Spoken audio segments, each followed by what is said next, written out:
Bien, amigos, hoy es viernes.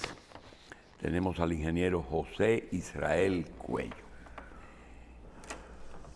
Hay una corriente que ha popularizado el nombre de aranceles. Sí. Y parece que el ingeniero Cuello tiene algo muy práctico sobre esa palabra. Vamos a leer la palabra y dejarlo a él que hable de los efectos. La ley Smith-Hartley, promulgada por Estados Unidos en 1930, aumentó los aranceles a las importaciones y además contribuyó a profundizar la Gran Depresión que estaba en marcha. Fue una ley de aranceles que aumentó los impuestos a las importaciones extranjeras y contribuyó a profundizarla. Ella aumentó los impuestos a las importaciones en un 20% aproximadamente, en visión general creada por la inteligencia artificial en febrero 5 del 2024, de 5 a 6 de la tarde. ¿Cuáles fueron los efectos inmediatos de ello? Bueno, ese tema lo pretendo desarrollar partiendo de la política que traza el señor Trump en sus primeros meses de gobierno. Entonces, en el 1930, las exportaciones cayeron alrededor del 40%, a la vez que Canadá y Europa tomaron medidas recíprocas y aumentaron los aranceles para productos norteamericanos en 1928 y 1929. El colapso del Wall Street se produjo en el otoño del 1929 y no habría de redimir hasta 1934, cuando los aranceles se redujeron en casi todos los países del mundo, después de un considerable aumento de la pobreza y del desempleo. Esa es la síntesis que aporta la inteligencia artificial sobre el tema.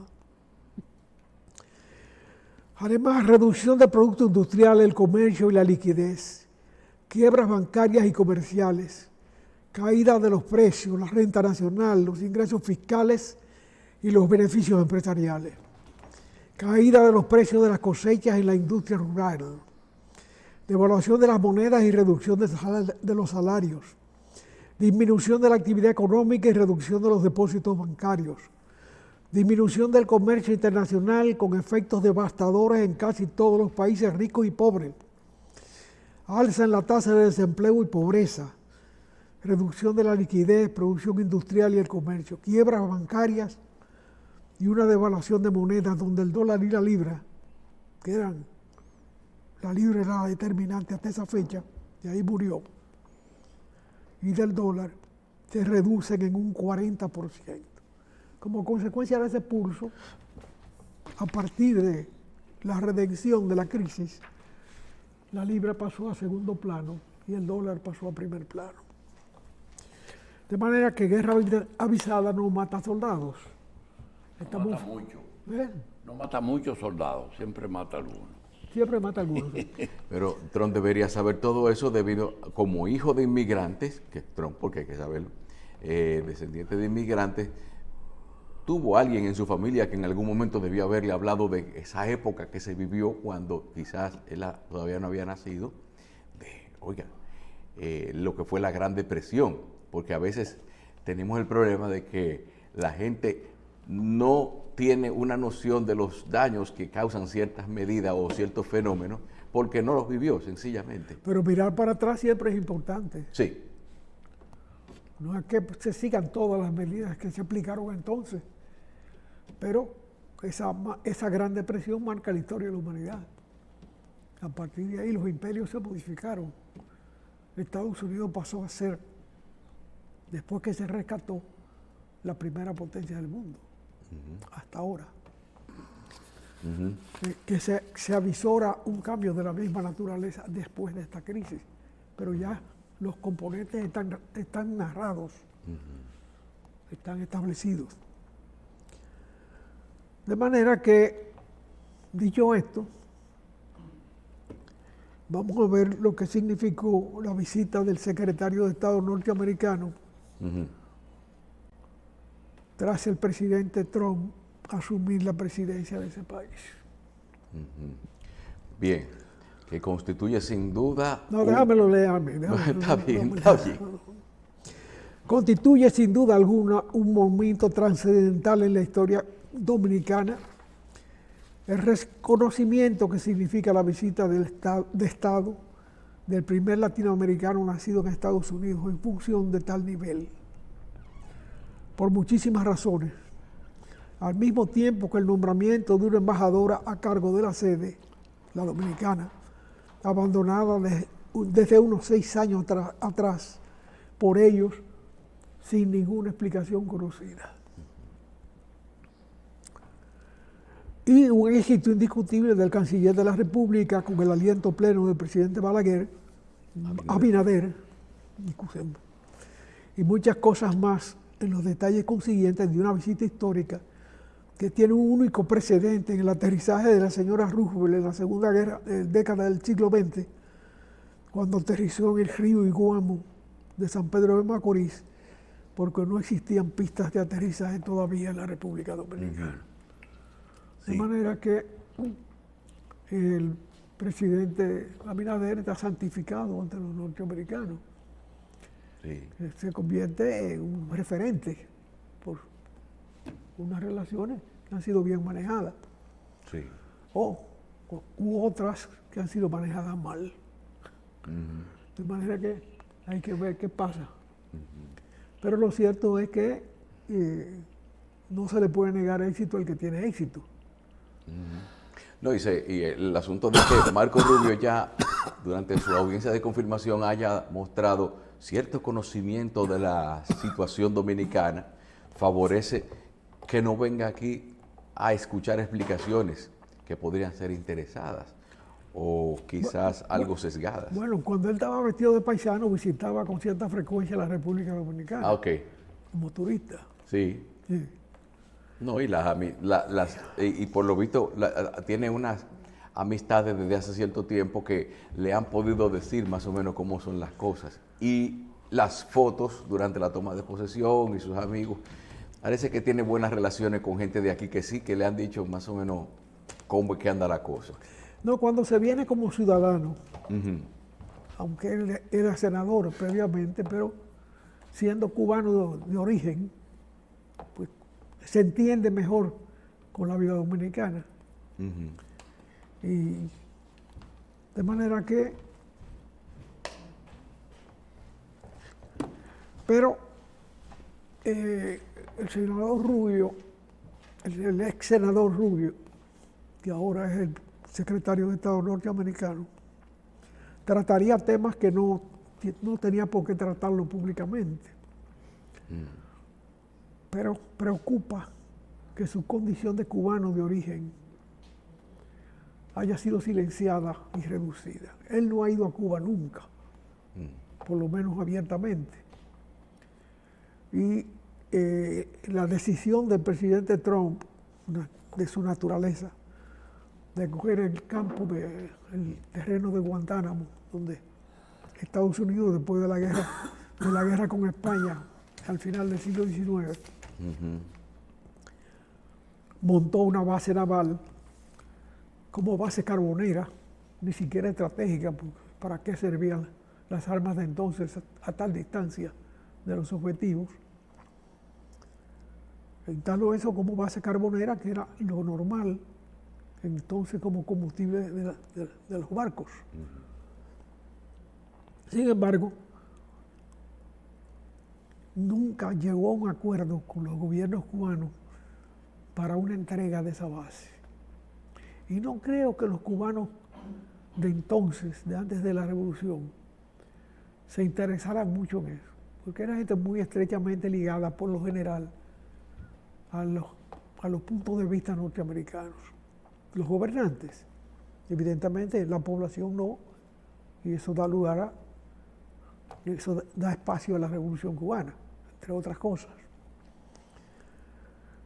Pero yo creo que es tiempo de que los cubanos que están fuera, que han constituido una nación en Miami, que deciden elecciones en Estados Unidos en muchos aspectos, se preocupen de lo que fue su tierra.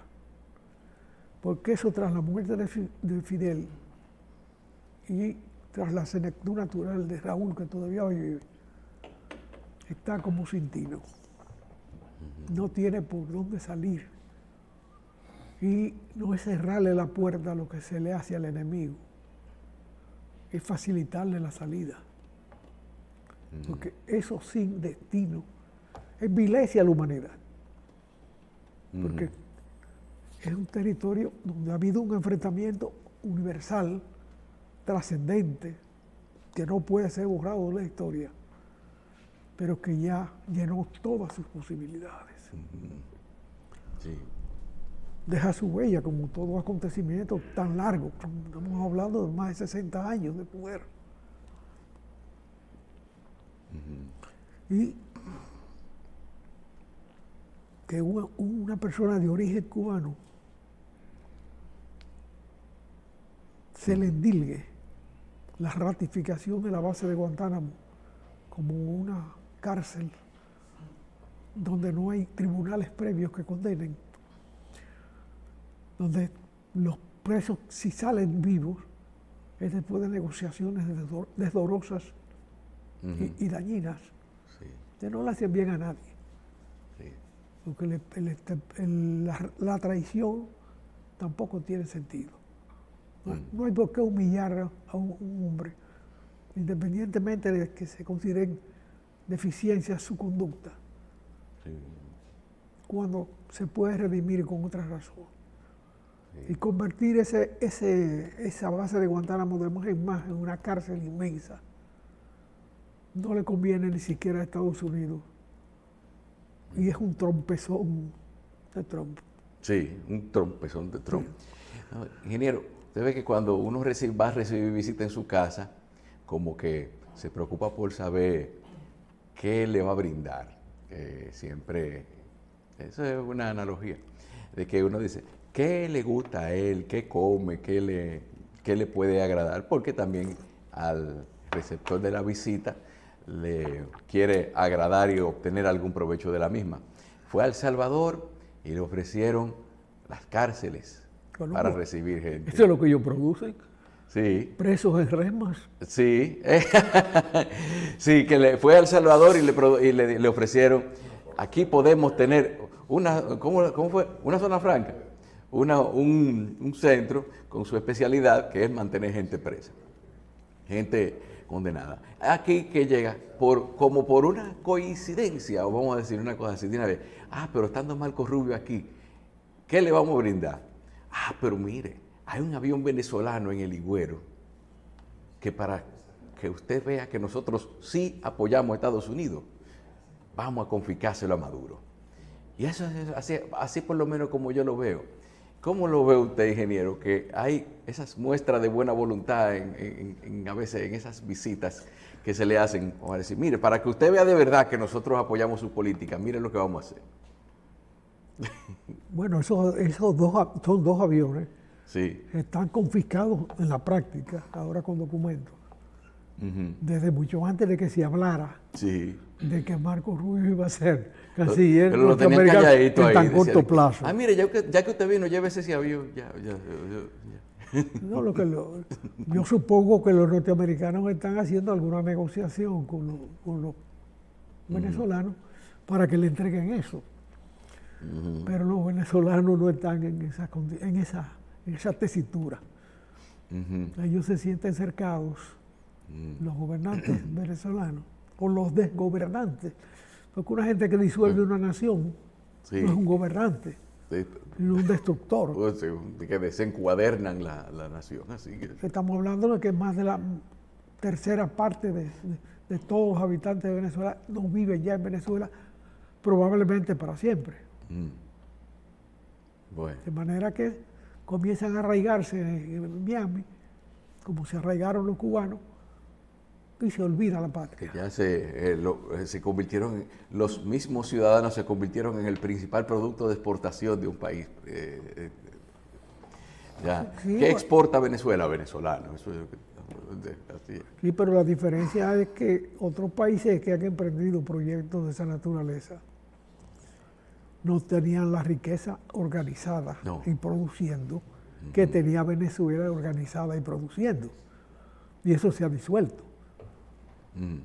De manera que disolver la economía de un país no le hace bien a ese país. Esos procesos que tú comienzas y haces un botado, es para siempre caña, pero no para el desarrollo económico de una nación. Bueno, De manera que los americanos, que a veces quieren asumir la tutela del continente con 1000 hierros y muy pocos aciertos, se encontraron o trajeron el expediente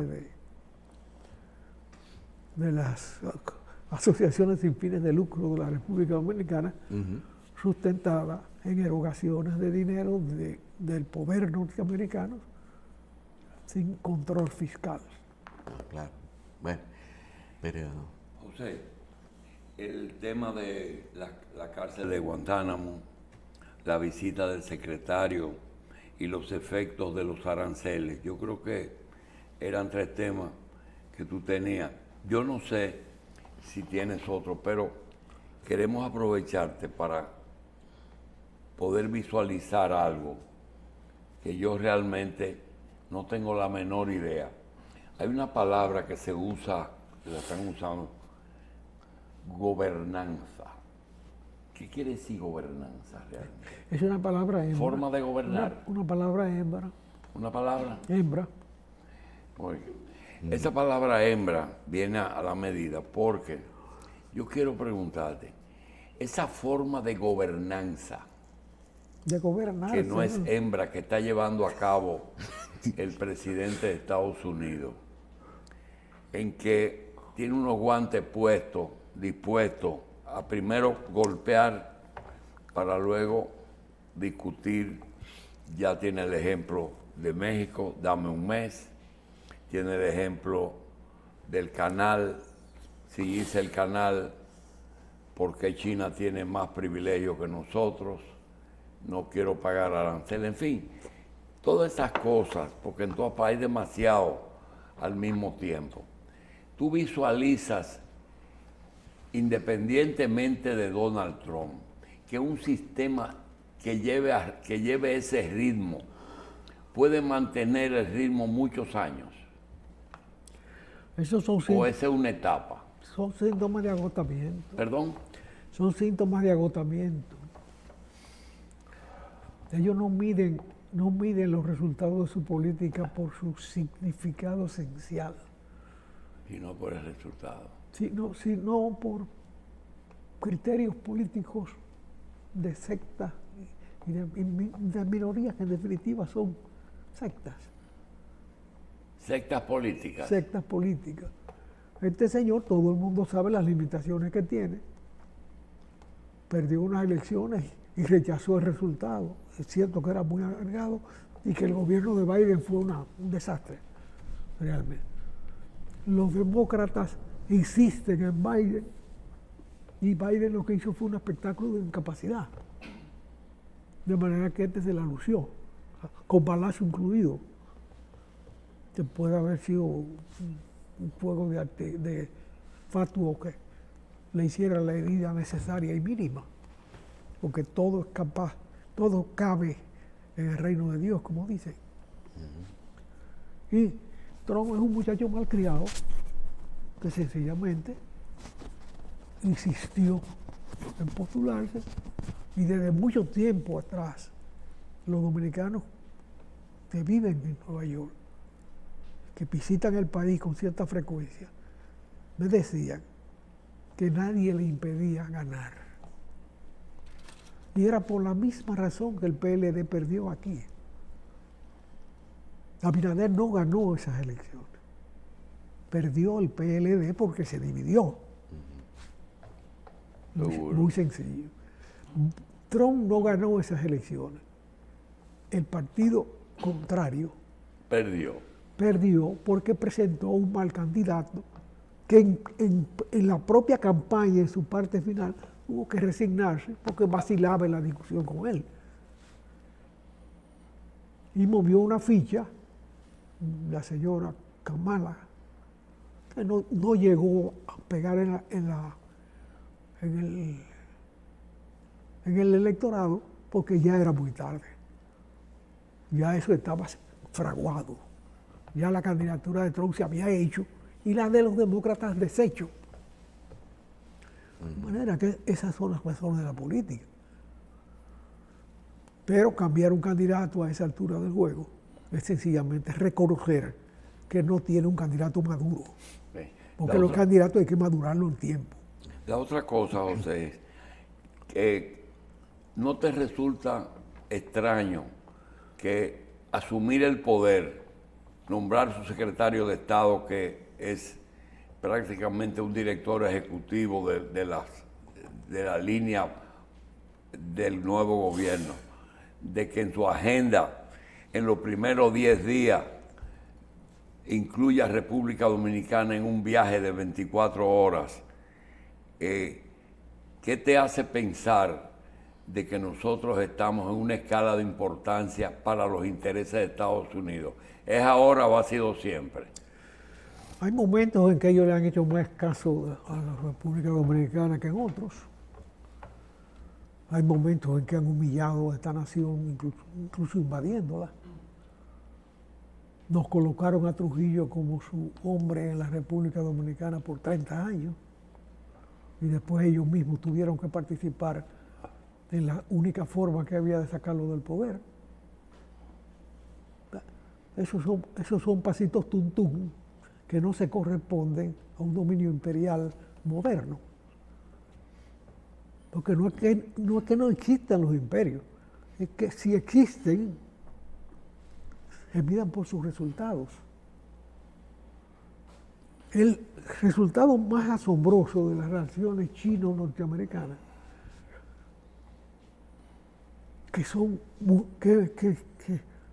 donde hay muchos asombrosos, es la incorporación a la vida moderna de 750 millones de gente en un periodo muy corto.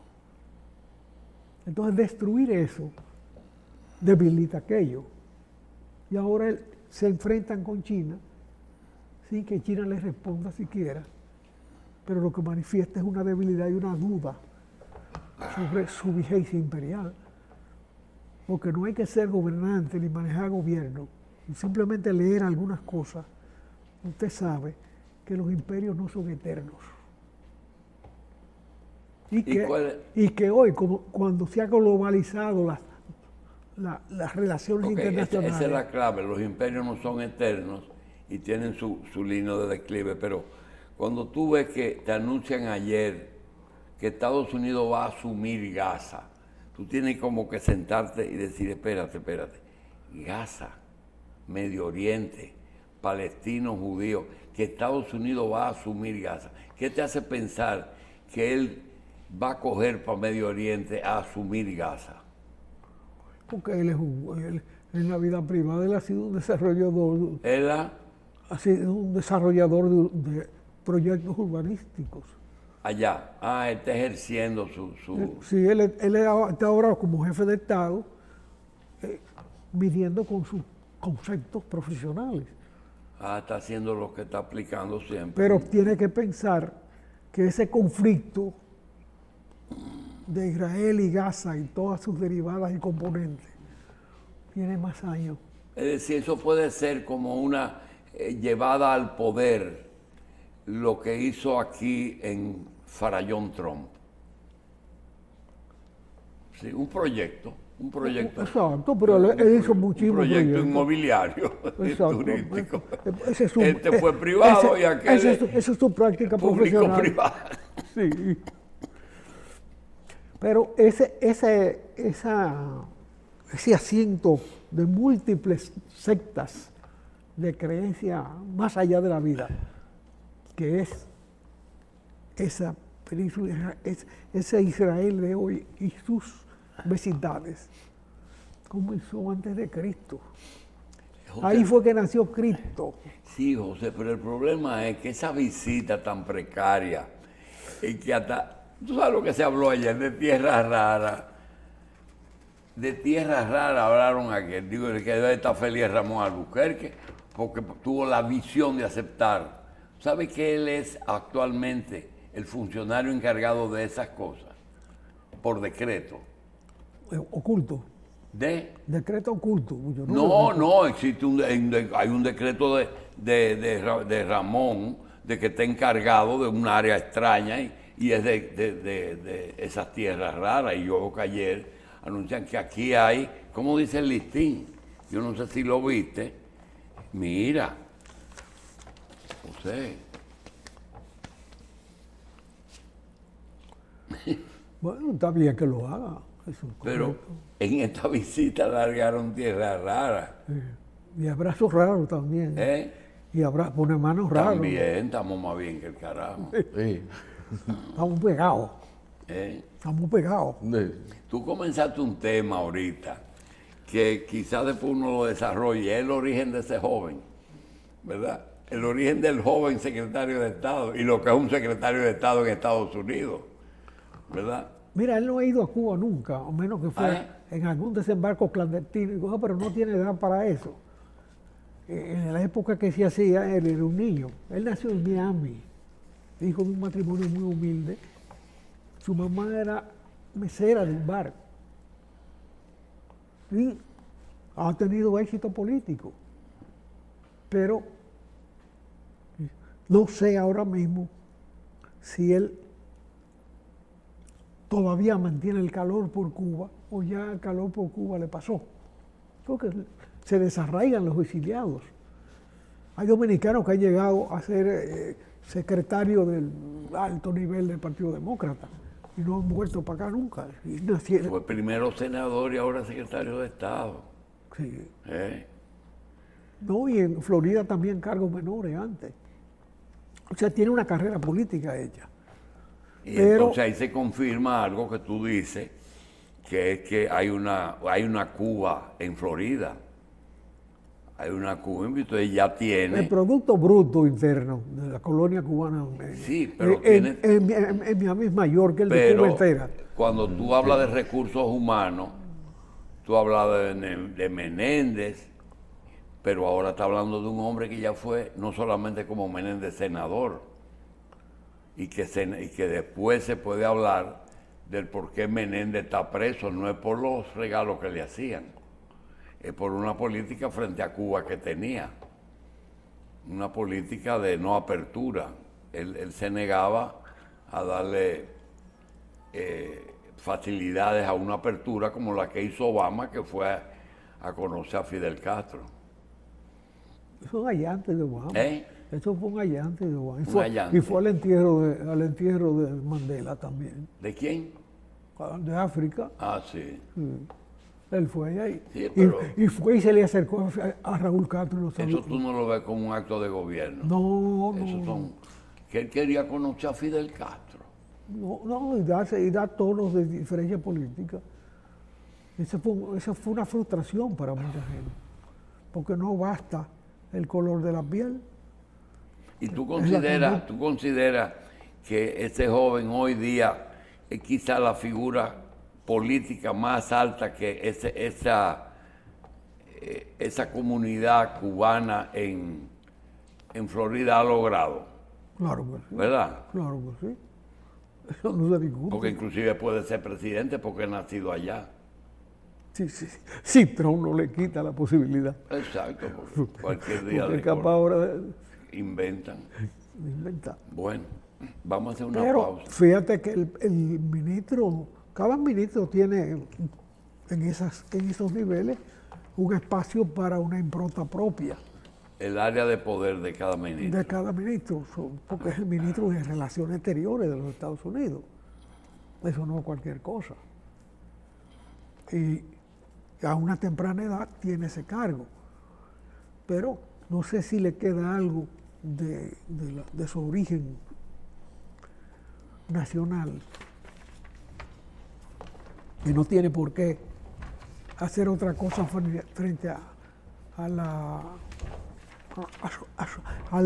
lo que depende de él en este momento, que tratar de entender la forma de restaurar la presencia de Cuba en el concierto de las naciones latinoamericanas. Que tiene ya muchos bandoneones por ahí, muchas cosas. Pausamos.